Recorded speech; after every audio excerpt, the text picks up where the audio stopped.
अच्छा कई बंदे हुण पुछदे ने ए कित्थे गए ने लब्बैक वाले। मैं कि तू सिख दे घर जम्मिया कमीनिया, कित्थे गए ने लब्बैक वाले। मैं को हमजा मरियम नवाज इमरान जरदारी दी गड्डी अगे नचण वाले बगैरा था, तू कोई हिंदू दे घर जमे है। कित्थे गया लब्बैक वाला। लब्बैक वाले दा पुछना कित्थे गए तो फिर अपने मामे मोदी दे मुल्क दे चैनल चीखदे नजर आंदे ने खादिम हुसैन रजवी तो था ही, ये तो उसका बेटा और भी करम तबीयत का है। हुजूर की फिल्में बनी, अब कुरान को जलाया गया। बताओ कौन बनाने वाला है? 56 इस्लामी ममालिक के सूबे के दौरान उन खंजीरों के साथ खड़े हैं जो कुरान को जलाते हैं। ये उन लांचियों के साथ खड़े हैं जो मुस्तफा के फातिहा बनाते हैं।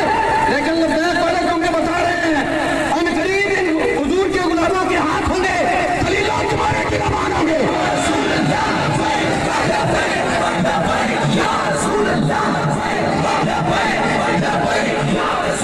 और मैं थोड़ी सी खुल के बात और कर दूं, इस वीडियो को गौर से देखिए। कसम खुदा की आफत साद हुसैन रजवी पूरी उम्मत मुसलमान का रहनुमा है। उसके सीने में उम्मत का दर्द है, उसके सीने में इस्लाम का दर्द है। आज आफत साद हुसैन रजवी की आंखों में आंसू थे, आज आफत साद हुसैन रजवी की आवाज में एक दर्द था।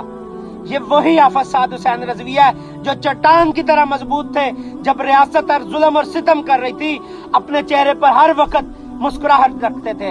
लेकिन आज अजमत कुरान के लिए हाफिज साद हुसैन रजवी की आंखें नम हो गई और कहा कि या अल्लाह इस उम्मत को फिर कोई सलाउद्दीन अय्यूबी अता कर। मेरा एक सवाल है उन लोगों से, उन बगैरत और बेजमीर लोगों से जो हाफिज साद हुसैन रजवी को ताना मारते हो, और किस लिए ताने मारते हो? कहाँ है साद हुसैन रजवी?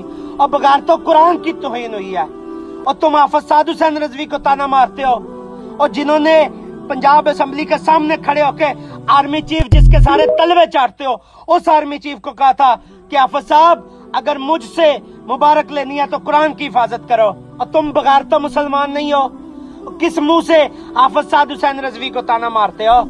क्या हाफिज साद हुसैन रजवी का कोई करप्शन केस पकड़ा गया है? क्या हाफिज साद हुसैन रजवी को नैब ने तलब कर लिया है? या हाफिज साद हुसैन रजवी ने मुल्क तोड़ने के लिए दूसरे मुल्कों से पैसे लिए हैं? जलाने वाले हम तुझको जला देंगे, इस्लाम पे लब्बैक वाले तन अपना कटा देंगे। कुरान जलाने वाले